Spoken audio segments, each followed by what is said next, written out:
안녕하세요. 집단지성 프로젝트입니다. 네, 본격적인 이야기를 시작하기 전에 아주 흥미로운 우화 하나를 들려드리겠습니다. 상상력을 발휘해서 들어주세요. 어느 날 금광에서 평생을 바친 한 광부가 도시의 보석상에 찾아갔습니다. 그의 등에는 진흙이 잔뜩 묻은 거대한 돌덩이가 든 포대가 있었죠. 그는 10년 동안 어두운 동굴에서 이 돌을 캐느라 허리가 굽고 손이 거칠어졌습니다. 그는 기대에 찬 표정으로 땀을 뻘뻘 흘리며 보석상 주인에게 외쳤습니다. 이보시오, 사장님. 내가 이 돌을 캐느라 10년을 고생했소. 내 피와 땀이 들어간 이 돌을 1억 원에 사시오. 자, 여러분이 보석상 주인이라면 어떻게 하시겠습니까? 주인은 코를 막으며 소리쳤습니다. 저리 가세요. 어디서 흙투성이 돌을 들고 와서 난립니까? 여긴 쓰레기장이 아니에요. 경비. 광부는 억울해서 땅을 치며 울었습니다. 아니, 이 안에 다이아몬드가 들었다니까. 내가 봤다고. 내 노력을 왜 무시하는 거야? 하지만 지나가는 사람들은 그를 미치광이 취급했고 광부는 결국 차가운 길바닥에서 돌을 껴안고 쓸쓸히 최후를 맞이했습니다. 그런데 비극은 여기서 끝이 아닙니다. 광부가 죽고 난 뒤 그 돌이 우연히 깨졌습니다. 그 안에는 무엇이 들어 있었을까요? 놀랍게도 정말로 엄청난 크기의 다이아몬드가 들어 있었습니다. 하지만 겉모습이 진흙투성이라 아무도 거들떠보지 않았던 것이죠. 자, 여러분, 지금 이 이야기를 듣고 저 광부 참 답답하네, 좀 씻어서 보여주지 라고 생각하셨나요? 놀라지 마십시오. 이것은 남의 이야기가 아닙니다. 바로 상품화되지 않은 경험을 가진 여러분의 이야기입니다. 지난 16화에서 우리는 여러분의 인생 속에 숨겨진 원석을 찾았습니다. 실패의 경험, 직무 노하우, 육아 꿀팁, 투병 생활, 분명 가치 있는 것들입니다. 하지만 그것을 날 것 그대로 내가 고생했다는 이유만으로 시장에 내놓으면 저 광부처럼 문전박대를 당합니다. 자본주의 시장은 냉정합니다. 세상은 여러분의 노력이나 과정을 사지 않습니다. 세상은 잘 깎이고 광이 나며 예쁜 벨벳 케이스에 담긴 결과물만을 구매합니다. 그래서 오늘 17화는 10분 만에 끝낼 수 없는 아주 중요한 이야기를 하려 합니다. 여러분의 투박한 경험을 사람들이 줄 서서 구매하는 명품 솔루션으로 바꾸는 기술, 경험, 패키징의 3대 비밀을 아주 깊이 있게 파헤쳐 드리겠습니다. 첫 번째로 깨야 할 착각이 있습니다. 아주 많은 초보자가 범하는 치명적인 실수죠. 내 경험은 진정성이 있어. 있는 그대로 내가 겪은 고통을 솔직하게 쓰면 사람들이 감동해서 사줄 거야. 죄송하지만 천만의 말씀입니다. 그건 서점에 널린 팔리지 않는 에세이, 즉 비싼 일기장이 될 뿐입니다. 사람들은 남의 일기에 돈을 쓰지 않습니다. 쉬운 예로 떡볶이 이야기를 해볼까요? 여러분이 떡볶이를 기가 막히게 만든다고 칩시다. 시장에 좌판을 깔고 우리 할머니가 전수해준 그냥 떡볶이예요. 재료가 좋아요 라고 팝니다. 얼마를 받을 수 있을까요? 3,000원 받기도 힘듭니다. 하지만 이걸 엽기 떡볶이나 청년 다방처럼 패키징하면 어떻게 됩니까? 같은 떡과 어묵인데 2만 원을 받습니다. 사람들은 그 비싼 가격을 기꺼이 줄을 서서 지불하죠.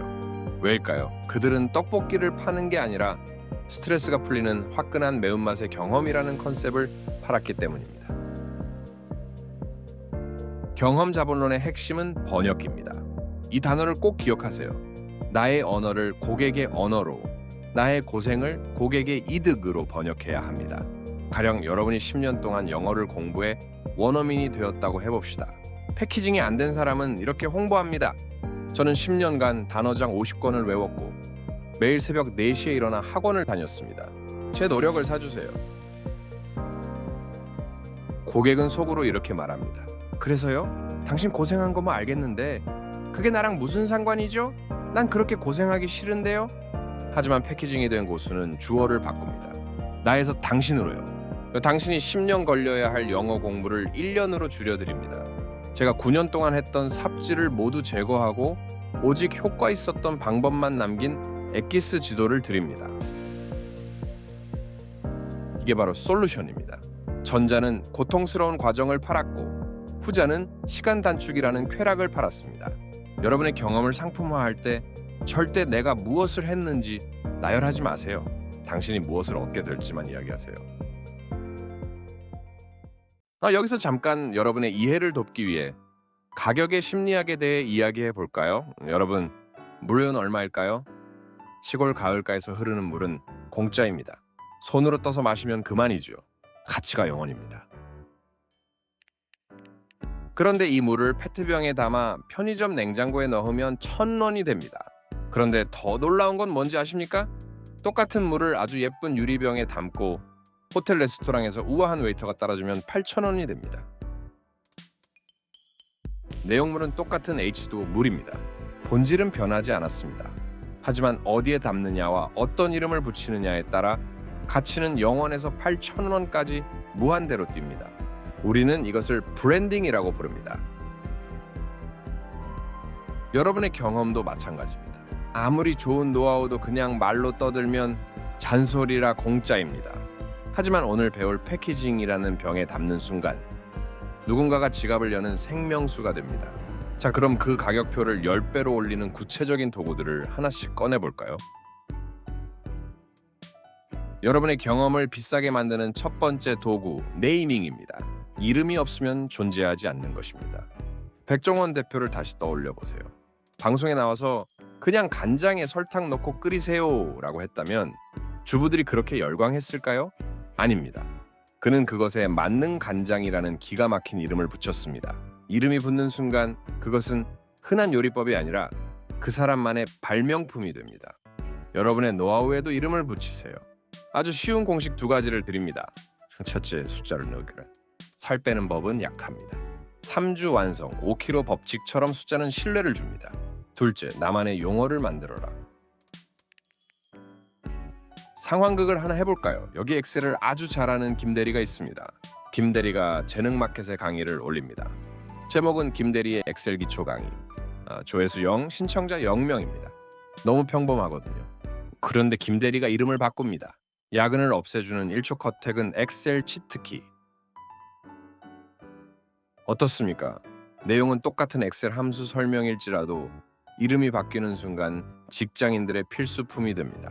클릭하고 싶어서 손가락이 근질거리지 않나요? 이름이 없으면 정보지만 이름이 있으면 비법이 됩니다. 오늘 밤 여러분 경험에 이름을 지어주세요. 두 번째 도구는 프레임워크, 즉 시각화된 지도입니다. 이게 정말 중요합니다. 사람의 뇌는 복잡한 글자를 싫어합니다. 그림을 좋아하죠. 여러분이 아마존 정글 한복판에 떨어졌다고 상상해 보세요. 길을 잃어 무서워 죽겠습니다. 지나가던 원주민 A가 말합니다.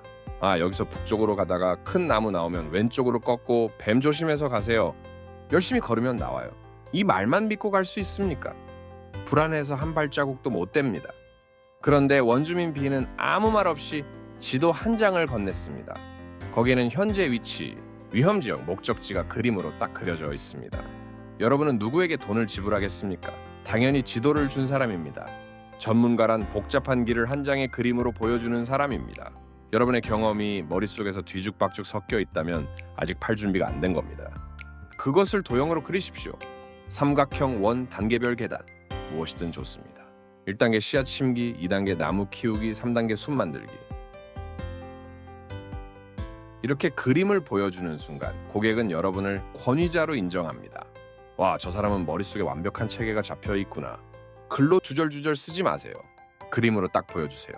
그 그림 한 장이 여러분 상품의 설계도이자 가격표가 됩니다.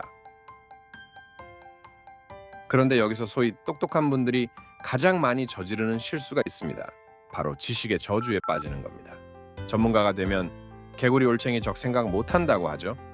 초보자가 무엇을 모르는지 잊어버립니다. 주식 투자하려면 PER 보고 재무제표 분석하면 되잖아요. 쉽죠? 아니요. 초보자는 PER이 뭔지도 모릅니다. 이건 마치 사다리의 밑바닥 3칸을 잘라버리고 어서 올라와, 왜 못 올라와? 라고 손짓하는 것과 같습니다. 여러분의 상품이 팔리려면 여러분은 철저하게 바보가 되어야 합니다. 저는 이것을 할머니 테스트라고 부릅니다. 여러분이 만든 상품을 시골에 계신 할머니에게 설명했을 때 할머니가 그런 거구나, 나도 하겠다 하고 고개를 끄덕이셔야 진짜 완성된 겁니다. 어렵게 말하는 건 하수입니다. 쉽게 말하는 것이 진짜 고수입니다. 여러분의 지식을 뽐내지 마세요. 고객의 눈높이까지 낮추세요. 이 마인드로 만들어야 할 것이 바로 세 번째 도구, 매뉴얼입니다. 네, 마지막 세 번째 도구는 매뉴얼, 즉 따라하기입니다.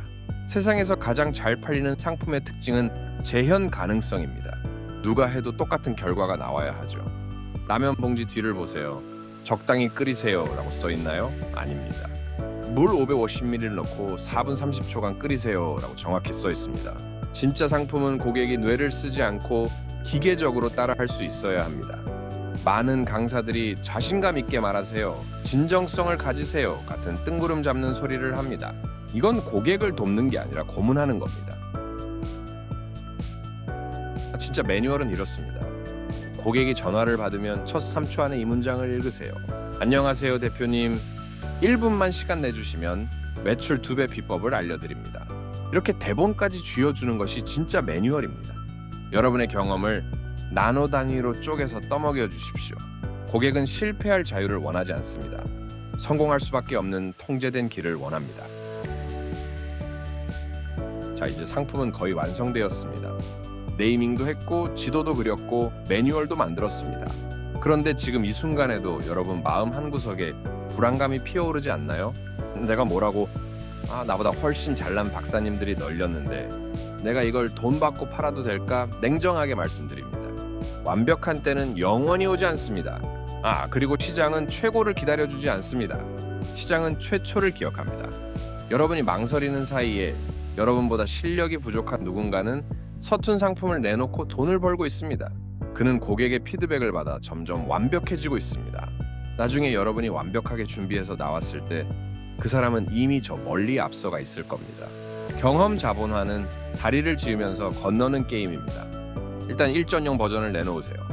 그리고 욕을 먹으면 고쳐서 2.0을 만드세요. 여러분의 타겟은 거창한 전문가가 아닙니다. 바로 3년 전의 나입니다.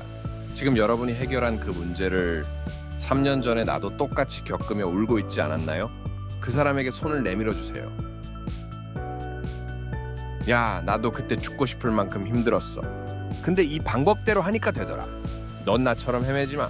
이 진정성만 있다면 여러분의 상품은 단순한 정보가 아니라 누군가의 인생을 구하는 구명조끼가 됩니다. 자, 이제 여러분의 책상 위에는 잘 패키징된 1억 원짜리 보석이 놓여 있습니다. 하지만 아무리 좋은 보석도 창고에만 넣어두면 아무도 모릅니다. 이제 이 상품을 세상 밖으로 꺼내요. 전 세계로 실어 나르는 시스템이 필요합니다. 다음 18화에서는 드디어 이 상품을 태워보낼 자동 수익화 파이프라인의 설계도를 공개하겠습니다. 만드는 단계를 넘어 이제는 저절로 팔리는 구조를 짤 시간입니다. 네, 여러분의 경험은 이미 돈입니다. 그 가치를 스스로 깎아내리지 마십시오. 지금까지 집단지성 프로젝트였습니다. 다음 영상에서 뵙겠습니다. 감사합니다.